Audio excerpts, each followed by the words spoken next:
A traição que nasce dentro do próprio sangue é a que deixa as cicatrizes mais profundas. Imagine dedicar anos de esforço exaustivo longe de casa, economizando cada centavo em uma capital barulhenta, para finalmente proporcionar dignidade e conforto aos seus pais nas terras de Minas Gerais.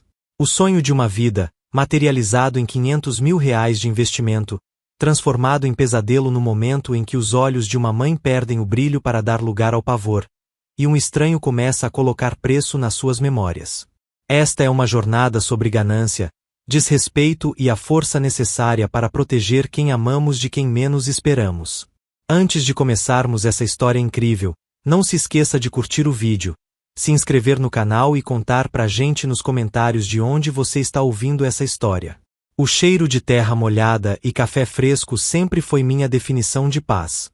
Enquanto eu dirigia pela estrada de terra batida que levava à Passagem Nova, uma pequena cidade encravada entre as montanhas de Minas Gerais, o coração batia num ritmo diferente. Eu não via a hora de ver a expressão no rosto dos meus pais ao cruzar o portão de madeira da nova fazenda. Foram 10 anos de um esforço que beirava a exaustão em Belo Horizonte. 10 anos economizando cada centavo, trabalhando em turnos dobrados como engenheira de sistemas, trocando o lazer pelo silêncio de um apartamento pequeno e barato, tudo com um único objetivo: devolver a dignidade que a vida, em sua dureza, havia tirado de Dona Zilda e seu Altamiro. A casa, que custou exatos R$512 mil entre terreno e construção, era um espetáculo de arquitetura rústica e moderna. Eu fiz questão de que cada detalhe fosse perfeito. As janelas eram grandes, emolduradas por madeira de demolição, permitindo que a luz do sol de Minas inundasse a sala de estar. O piso de porcelanato que imitava a tábua corrida trazia um conforto térmico, e a cozinha, a cozinha era o sonho da minha mãe. Um fogão a lenha revestido de ladrilho hidráulico, lado a lado com eletrodomésticos de última geração. Era o meu troféu. O símbolo de que a filha de lavradores tinha vencido na capital. Estacionei o carro, sentindo o calor do sol da tarde contra o vidro. O som dos grilos e o balanço das copas das árvores eram a trilha sonora perfeita. Mas algo estava fora do lugar. Um sedã prateado, com placa de Juiz de Fora, estava estacionado bem na entrada da garagem. Senti uma leve pontada de estranheza, mas achei que poderia ser algum vizinho ou o pessoal da entrega de móveis que eu ainda estava terminando de organizar. Desci do carro e o estalo da porta batendo pareceu ecoar mais alto do que o normal. Caminhei em direção à varanda, onde as redes de balanço que eu mesma escolhi estavam penduradas. Antes mesmo de entrar, ouvi um clique metálico. Olhei para o lado e vi um homem de terno cinza, segurando uma câmera profissional, apontando-a para a fachada da casa. Ele não tinha cara de quem estava ali para visitar. Ele tinha a frieza de quem estava catalogando um objeto. Boa tarde, eu disse, com a voz firme, mas carregada de dúvida. Posso ajudar em alguma coisa? O senhor se perdeu? O homem abaixou a câmera, limpou o suor da testa com um lenço e me olhou de cima a baixo com uma arrogância que me fez apertar as chaves do carro na mão. Sou da imobiliária Lemos, ele respondeu, com uma voz desprovida de qualquer emoção. Estou terminando as fotos para o anúncio de venda. O proprietário pediu urgência. O imóvel é realmente magnífico. A senhora é interessada na compra? O mundo pareceu girar devagar por um segundo. Senti o sangue fugir do meu rosto, deixando-me gélida sob o sol de 30 graus. Venda?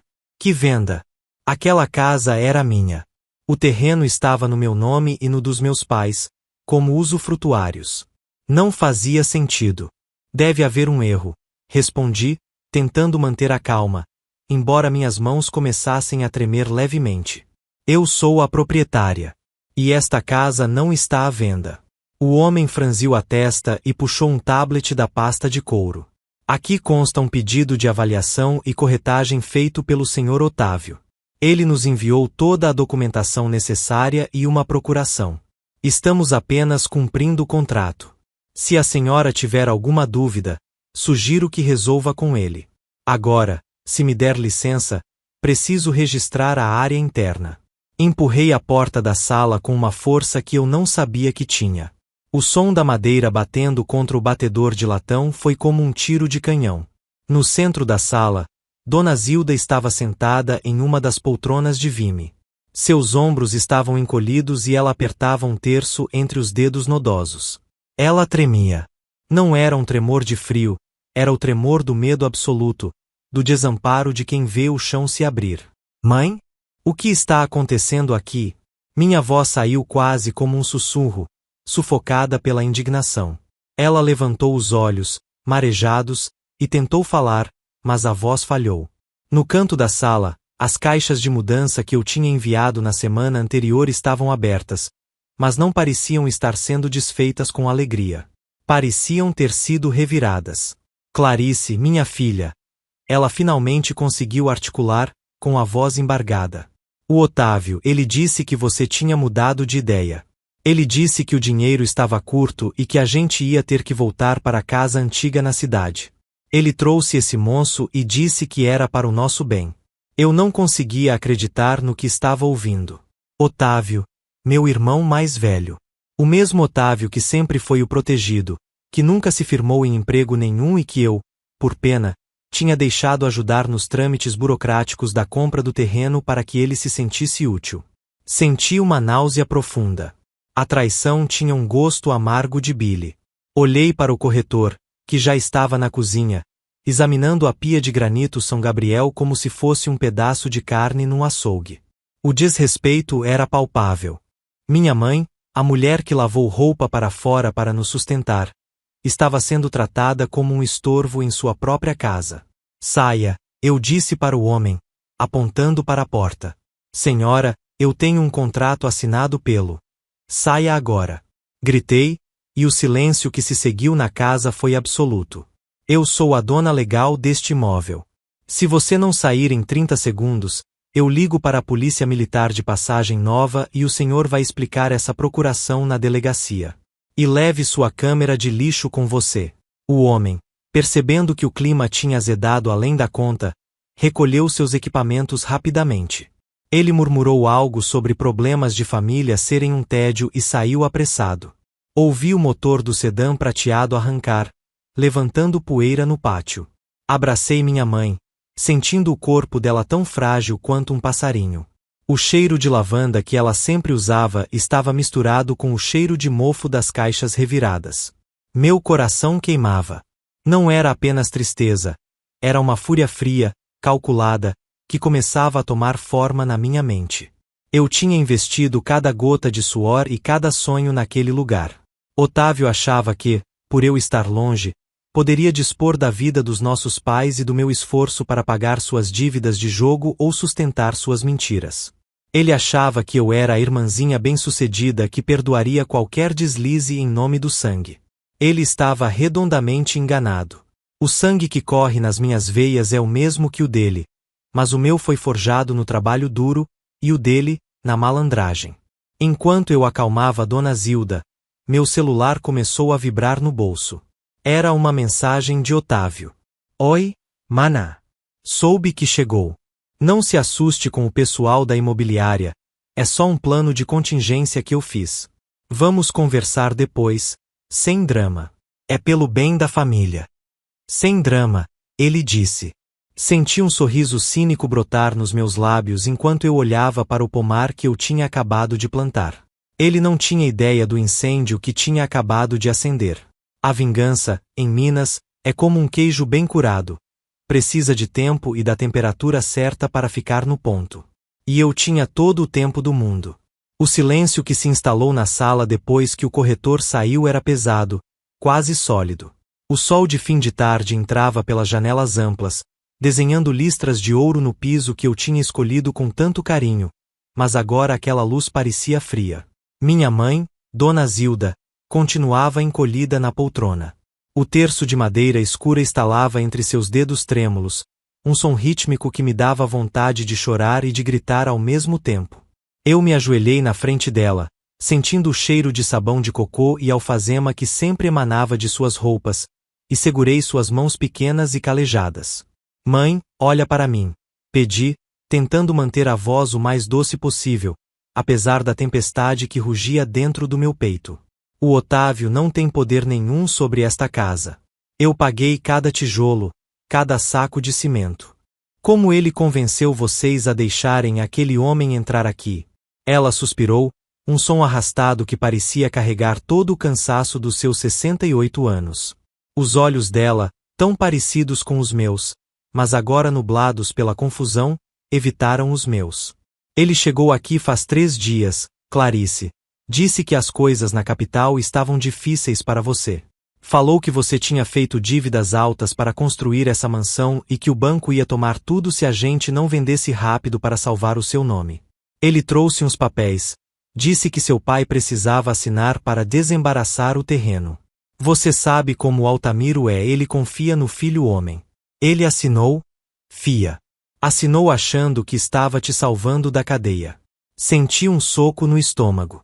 A audácia do Otávio ultrapassava qualquer limite da sanidade. Ele não estava apenas tentando roubar o patrimônio. Ele estava usando o amor e a proteção dos nossos pais contra mim, transformando o meu sucesso em um fardo imaginário para manipulá-los. Enquanto eu processava aquela informação, ouvi o barulho de um motor cansado se aproximando. Era a caminhonete velha do meu pai, uma D20 que ele se recusava a trocar, rangendo pelo cascalho do pátio. Saí para a varanda no exato momento em que seu Altamiro descia, com o chapéu de palha na mão e as botas sujas de terra da horta que ele já estava começando a cultivar nos fundos. Ao lado dele, para minha surpresa e imediata fúria, estava Otávio. Meu irmão usava uma camisa polo de marca falsificada e ostentava um sorriso de lado que sempre foi sua marca registrada de quando conseguia o que queria. Ele parecia relaxado, como se não tivesse acabado de tentar dar um golpe na própria família. Olha só quem chegou. A estrela de BH. Otávio exclamou, abrindo os braços como se esperasse um abraço. Veio ver como a nossa operação de resgate está andando. Maninha? Eu não me movi. Fiquei no topo da escada da varanda, olhando para ele com um desprezo que eu nunca achei que sentiria por alguém do meu sangue. Meu pai se aproximou, parecendo pequeno diante daquela situação, com os olhos perdidos entre a filha que ele admirava e o filho em quem ele desesperadamente queria acreditar. Clarice, Fia, o Otávio me explicou o aperto que você tá passando. Meu pai disse, a voz rouca e carregada de uma preocupação genuína que me partiu o coração. Não carece de ter vergonha. Não. A gente volta pra casinha da vila, sem problema nenhum. O importante é você não perder seu nome por causa de luxo pra nós. Pai. Minha voz embargou, mas eu respirei fundo, sentindo o ar puro da montanha encher meus pulmões e me dar força. O Otávio mentiu. Eu não tenho dívida nenhuma. Eu paguei esta casa à vista, com o dinheiro do meu bônus e de anos de economia. Ele enganou o senhor para tentar vender a casa e ficar com o dinheiro. O silêncio que se seguiu foi cortado apenas pelo canto de um bem-te-vi em uma laranjeira próxima. O rosto do meu pai mudou de cor, passando do bronzeado do sol para um pálido acinzentado. Ele olhou para o Otávio, que imediatamente perdeu o sorriso cínico. Que isso? Clarice? Vai dar uma de louca agora? Otávio interveio, a voz subindo um tom, tentando manter a narrativa. Eu vi os extratos. Eu vi as cobranças que chegavam no seu antigo apartamento. Eu só estou tentando ajudar nosso pai a não ser despejado por um oficial de justiça no mês que vem. Caminhei em direção a ele, ignorando o cheiro de cigarro barato que ele exalava. Parei a poucos centímetros do seu rosto. Que extratos, Otávio? Aqueles que você forjou no computador? Ou aquelas cartas de cobrança que você mesmo imprimiu? Eu sou engenheira de sistemas, seu idiota. Eu rastreio qualquer rastro digital que você deixar. O corretor da imobiliária Lemos já foi embora daqui debaixo de ameaça de polícia. E se você não sair dessa propriedade agora, a próxima ligação que eu fizer não vai ser para imobiliária nenhuma. Vai ser para o Sargento Rocha, que você sabe muito bem que não gosta de malandro na jurisdição dele. Otávio recuou um passo, a máscara de bom irmão começando a rachar. Ele olhou para o meu pai, buscando apoio, mas seu Altamiro estava estático, olhando para as próprias mãos, percebendo que tinha sido usado como ferramenta de um crime contra a própria filha. A decepção de um pai mineiro é silenciosa, mas é mais cortante que qualquer faca. Você sempre foi a metida, né, Clarice? Otávio cuspiu as palavras, agora com o rosto vermelho de raiva. A doutora, a rica, a que manda em tudo. Você acha que essa casa vale o quê? $500 mil? Isso não é nada perto do que eu mereço por ter ficado aqui cuidando de velho enquanto você estava lá vivendo a vida boa em BH. Eu tenho dívidas, sim, e elas são reais. Se eu não pagar o pessoal da cooperativa de transporte até o final do mês, eu perco o que me resta. Então o problema são suas dívidas de jogo e de má gestão, não o meu bem-estar, respondi, com a voz gélida. Você tentou desabrigar seus próprios pais para cobrir seus erros. Você é baixo, Otávio. Mais baixo do que eu jamais imaginei. Ele deu uma risada seca, sem humor nenhum. Pode berrar o quanto quiser. O papai assinou a procuração com plenos poderes. O contrato com a imobiliária já está registrado. Se você quiser parar a venda, vai ter que me processar. E você sabe quanto tempo a justiça demora nessa região. Não sabe? Até lá, a casa já vai ter outro dono e o dinheiro já vai ter sumido. Minas é grande, mana. Mas o meu bolso é maior. Ele deu as costas, entrou na caminhonete do meu pai, que ele tratava como se fosse sua, e arrancou, deixando uma nuvem de poeira sufocante para trás. Meu pai sentou-se no degrau da varanda e cobriu o rosto com as mãos. O sol finalmente se pôs, mergulhando a fazenda em uma penumbra melancólica. Entrei na casa, meu refúgio que agora parecia violado. Fui até o escritório que eu tinha montado para trabalhar remotamente e abri meu laptop. Meus dedos voavam pelo teclado. Otávio achava que conhecia o sistema, mas ele não tinha ideia de com quem estava lidando. Se ele queria jogar com documentos e prazos, eu jogaria com a verdade e com a tecnologia. Descobri que ele não agia sozinho. Havia um comparsa, um tal de Nando, que trabalhava como tabelião substituto em uma cidade vizinha, facilitando as assinaturas falsas ou obtidas mediante erro. Eles tinham um esquema montado para limpar propriedades de herança. Senti uma descarga de adrenalina. A vingança não seria apenas expulsar Otávio da família. Seria desmantelar toda a rede dele, garantindo que ele nunca mais pudesse olhar para um pedaço de papel sem sentir medo. Olhei para a cozinha, onde minha mãe agora tentava, com mãos ainda trêmulas, passar um café para acalmar o marido. O brilho daquela casa voltaria, mas antes, eu precisaria fazer uma limpeza profunda. E eu não estava falando de poeira. Eu ia começar a agir naquela mesma noite, usando cada contato que fiz na capital e cada linha de código que eu conhecia para transformar a vida do Otávio no pesadelo que ele tentou criar para mim. A noite em Passagem Nova caiu com um peso gélido, típica das cidades abraçadas pelas montanhas de Minas. O barulho dos grilos lá fora era um lembrete constante de que, apesar da paz aparente da natureza, a minha guerra particular estava apenas começando. Eu estava sentada no meu escritório improvisado. A luz azul do laptop era a única coisa que iluminava o cômodo enquanto o resto da casa mergulhava num silêncio doloroso. O cheiro de café amanhecido, já frio na caneca, misturava-se ao odor de madeira nova da escrivaninha. Meus pais tinham ido deitar, mas eu sabia que o sono não viria para eles. Ouvi o ranger da cama de mola no quarto ao lado. Meu pai virava de um lado para o outro, suspirando o peso de uma traição que ele ainda tentava digerir. Eu não estava apenas olhando arquivos. Meus dedos voavam pelo teclado com a precisão de quem conhece cada fresta do sistema. Otávio sempre foi descuidado, achando que a esperteza de boteco era suficiente para enganar o mundo. Ele não sabia que eu tinha acesso remoto a alguns dos documentos que ele imprudente e ingenuamente salvou em uma conta de nuvem compartilhada da família, que ele nunca se deu ao trabalho de deslogar. Ali, entre fotos de churrascos e documentos de carros velhos, eu encontrei o que precisava. O rascunho da procuração e as mensagens trocadas com o tal Nando, o tabelião substituto da cidade vizinha, Itamonte. O negócio tá certo, Nando. A velha tá senil e o velho assina qualquer coisa se eu disser que é para ajudar a Clarice. Só acelera esse registro que eu preciso do sinal da imobiliária até sexta. O agiota tá me cobrando o dobro, dizia uma das mensagens. Senti uma náusea profunda. Ele não queria apenas o dinheiro da casa. Ele estava sendo caçado por dívidas de jogo e empréstimos com gente perigosa da região. Ele estava usando o teto dos nossos pais como escudo humano para as próprias falhas. Mas ele cometeu um erro técnico crasso.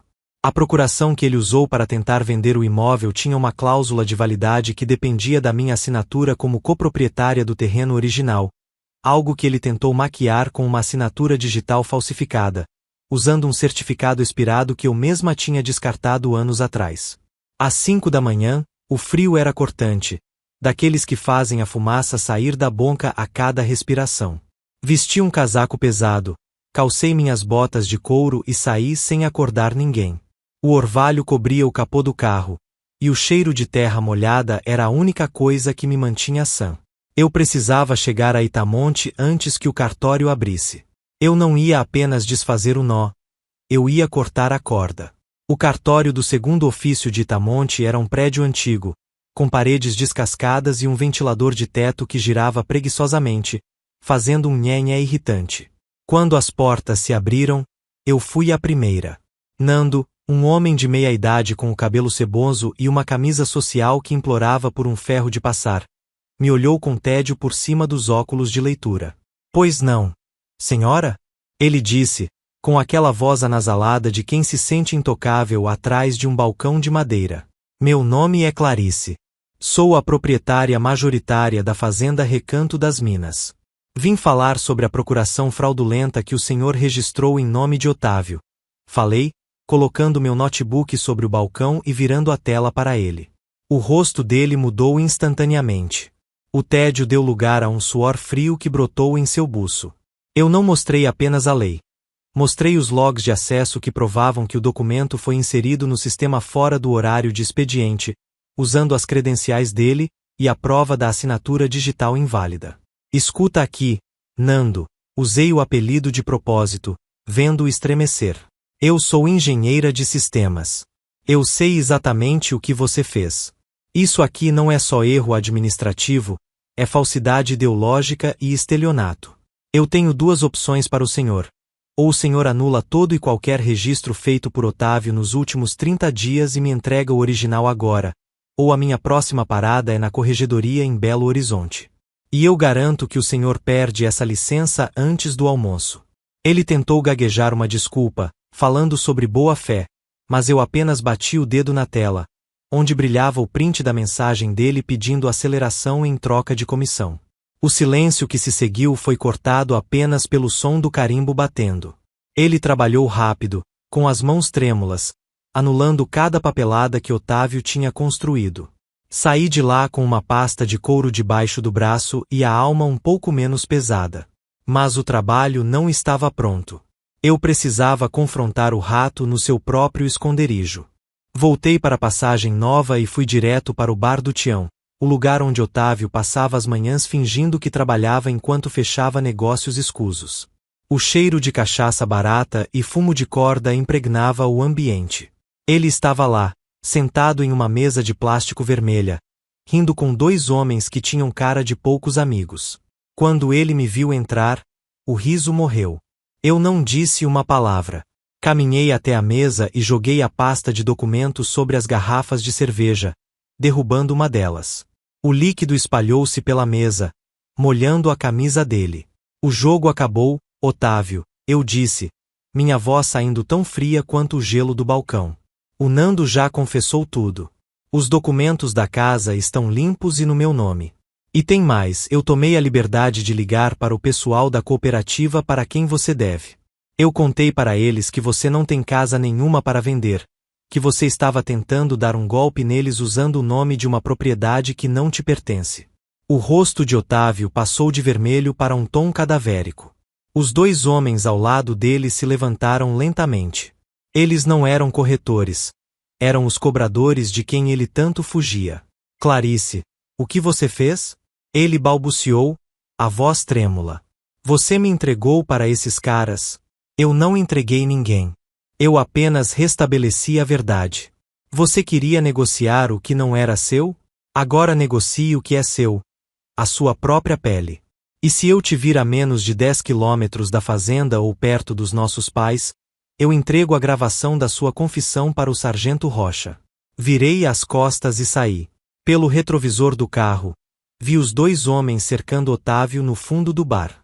Senti uma pontada de tristeza pelo irmão que ele um dia foi, mas ela foi rapidamente soterrada pela imagem da minha mãe tremendo na sala. A justiça em Minas pode ser lenta, mas quando uma filha daquela terra decide proteger o seu legado, ela é implacável como a enxurrada.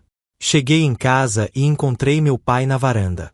Ele me olhou, viu a pasta na minha mão e, pela primeira vez em dias, deu um sorriso tímido. Ele não precisava perguntar nada. O brilho de volta nos olhos dele era o meu pagamento. Mas eu sabia que Otávio não aceitaria a derrota tão fácil. Ele era como uma cobra acuada, e cobras acuadas sempre dão o último bote. Eu precisava estar pronta para o golpe final. Os 3 dias que se seguiram ao confronto no bar do Tião foram envoltos em uma calmaria densa e desconfortável, daquelas que precedem as grandes tempestades de verão nas serras mineiras. O céu sobre Passagem Nova alternava entre um azul metálico e nuvens carregadas que pareciam tocar o topo dos morros. Eu não baixei a guarda. Instalei um sistema de monitoramento por câmeras em toda a volta da casa. Uma ironia, já que o maior perigo vinha de dentro da minha própria árvore genealógica. O cheiro de tinta fresca das paredes ainda era forte, misturando-se agora com o aroma de pão de queijo que minha mãe insistia em assar toda tarde, talvez como uma tentativa desesperada de perfumar a alma daquela casa com a normalidade que nos fora roubada. Dona Zilda estava mais silenciosa. Ela passava horas na varanda, observando as flores de maio que eu tinha plantado. Seu Altamiro, por outro lado, parecia ter envelhecido 10 anos em uma semana. Ele passava o dia mexendo na horta, mas seus movimentos eram lentos, mecânicos. A traição de Otávio tinha sido um golpe na sua honra de homem do campo, algo que nenhum valor monetário poderia reparar. Eu os observava de longe, sentindo o peso da responsabilidade de ter construído aquele sonho, mas também a culpa amarga de ter trazido, indiretamente, o lobo para o cercado. Na 4ª noite, o lobo finalmente apareceu. Não houve barulho de carro.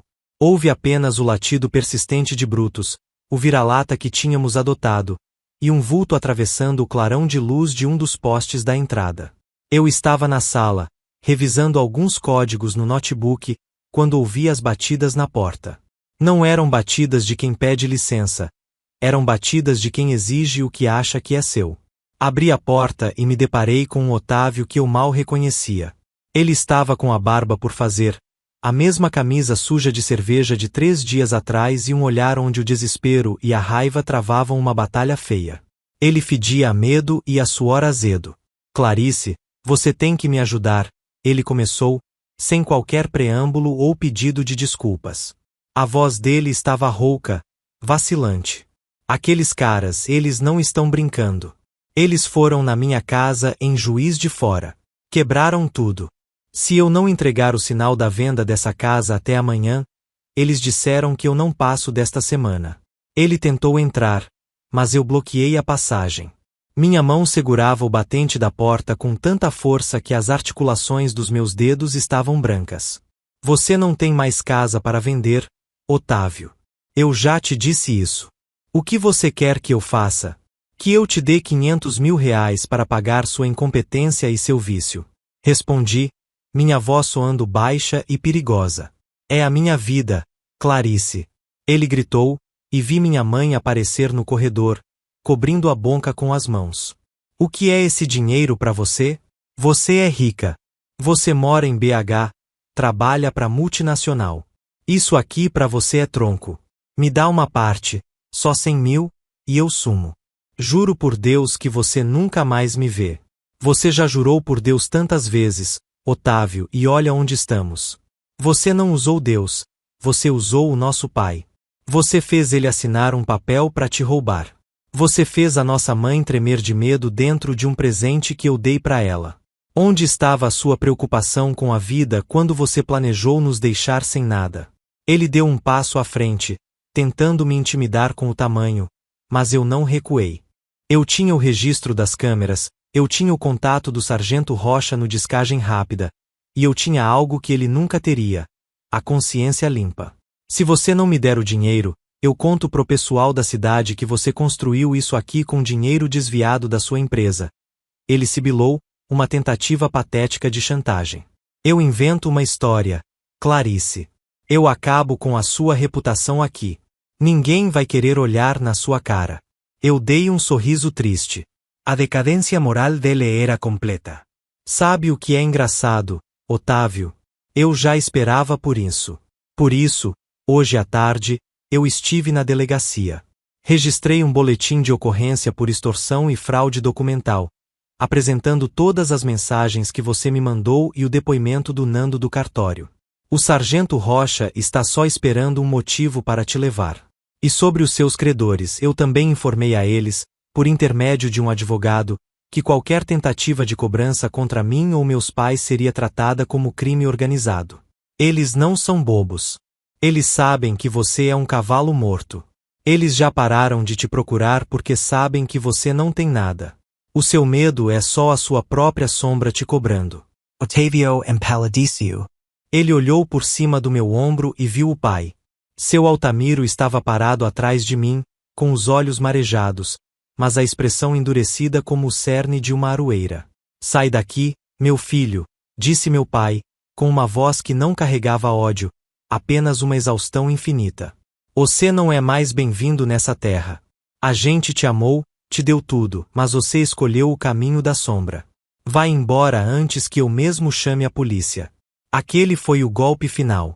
Ver o pai, o homem que ele sempre manipulou com facilidade, lhe dando as costas, quebrou o resto de arrogância que Otávio ainda sustentava. Ele recuou, tropeçando nos próprios pés. Murmurou algo incompreensível, uma maldição ou um lamento, e desapareceu na escuridão da estrada de terra, a mesma por onde ele planejava nos expulsar. 6 meses se passaram desde aquela noite. Passagem Nova voltou a ser o meu refúgio de paz. Otávio sumiu. Soubemos que ele se mudou para o interior de Goiás, tentando recomeçar em algum emprego de baixo calão, longe das dívidas e da família que ele traiu. Eu não sinto alegria pelo fracasso dele, apenas um alívio silencioso por ter protegido o que é sagrado. Hoje é sábado de aleluia.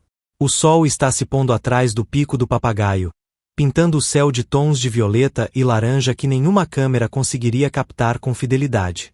Estou sentada na varanda, sentindo o ventinho gelado que desce da mata. O barulho do fogão a lenha crepitando na cozinha é o melhor som do mundo. Minha mãe está lá dentro, preparando um frango com quiabo e angu, e o cheiro é a prova de que a vida, apesar das cicatrizes, pode ser doce. Seu Altamiro está no jardim, ensinando o Brutus a buscar um gravento. Ele sorri agora. O brilho voltou. A casa de R$ 500.000, que um dia foi motivo de discórdia e dor, agora é apenas uma casa. Lá.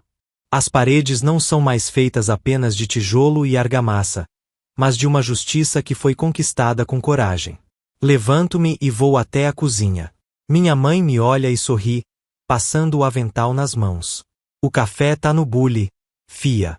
Feito na hora, ela diz, com aquela ternura que só uma mãe mineira possui. Eu sirvo uma caneca de ágata azul. Sinto o calor do vapor no meu rosto e olho pela janela. A fazenda está em paz. Eu venci a ganância com a verdade, e a recompensa não está no valor do imóvel, mas na liberdade de poder dormir à noite sabendo que, debaixo deste telhado, ninguém mais precisa tremer de medo. A vingança, para mim, não foi destruir meu irmão. Foi ver meus pais envelhecerem com a dignidade que eu sempre sonhei em dar a eles. E isso, dinheiro nenhum no mundo é capaz de comprar.